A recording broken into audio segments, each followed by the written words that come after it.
स्वागत आहे तुमचं लॉजिकल जीके मराठी या यूट्यूब चॅनलवर। लाडक्या बहिणींनो, आज नवीन अपडेट आहे। लाखो लाडक्या बहिणी लाभापासून वंचित आहेत, म्हणून लाडकी बहीण योजनेच्या फॉर्मची फेरतपासणी व्हायला हवी। कारण पात्र असून सुद्धा काही बहिणींना जून महिन्याचा हप्ता मिळालेला नाही आणि अशा बहिणींची नक्कीच फेरतपासणी व्हायला हवी। पहिल्या हप्त्यापासून तर मार्च, एप्रिल आणि मे महिन्यापर्यंत म्हणजे 23व्या हप्त्यापर्यंत त्यांना रेग्युलर पैसे आलेले आहेत, परंतु 24वा जो काही जूनचा हप्ता होता तो अजूनही त्यांना मिळालेला नाही। म्हणून अशा लाडक्या बहिणींची फेरतपासणी व्हायला हवी।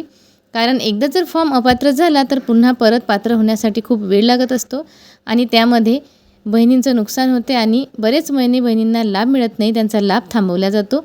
कारण जून महिन्याचा जो काही हप्ता होता पात्र असूनसुद्धा बऱ्याच लाडक्या बहिणींना मिळालेला नाही। ज्यांना मार्च, एप्रिल, मेचा हप्ता आला होता अशा लाडक्या बहिणींनासुद्धा अजून जूनचा हप्ता मिळालेला नाही।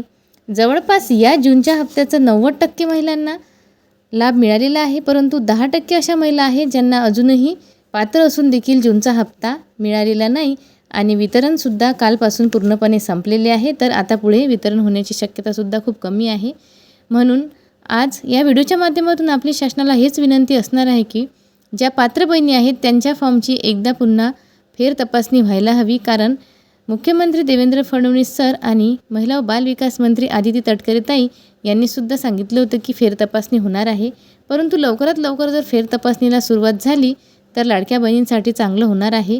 कारण जर एकदा फॉर्म अपात्र झाला तर पुढे बरेच महिने लाभ मिळत नाही आणि त्या बहिणी अपात्रच राहतात। त्यामुळे फेरतपासणी लवकरात लवकर होणं गरजेचं आहे। जून महिन्याचं वितरण थोडं वेगळ्या प्रकारचं झालं। पहिल्या दिवशी बऱ्याच महिलांना पैसे आले कारण खूप मोठ्या प्रमाणात वितरण झालं। 15 जुलैला वितरण झालेलं होतं, त्यानंतर 16 जुलैला सुद्धा वितरण झालं आणि 17 जुलैला मात्र थोडं कमी प्रमाणात वितरण झालं। जवळपास 3 दिवस हे वितरण चाललेलं होतं। मग या महिन्याचं असं झालं की जून महिन्याच्या वितरणानंतर बऱ्याच लाडक्या बहिणींचा चालू हप्ता बंद झालेला आहे आणि बंद हप्ता चालू झालेला आहे। मग नेमकी ही भानगड काय आहे? म्हणूनच ज्यांना हप्ता आलेला नाही अशा बहिणींची जी काही फेरतपासणी आहे ती व्हायला हवी। तर अशातलीच एक मला इथे कमेंट आलेली आहे, अजून मला पैसे आलेले नाही, बाकीच्या बायांना पैसे आलेले आहेत। मला 23व्या हप्त्यापर्यंत पैसे मिळालेले आहेत, 24वा हप्ता अजूनही बँकेत जमा झालेला नाही, मोबाईलवर SMS सुद्धा आलेला नाही। सांगलीहून त्या स्वातीताई बोलत आहेत आणि तालुका मिरज, जिल्हा सांगली इथून त्या बोलत आहेत। त्यांनी कमेंट केलेली आहे।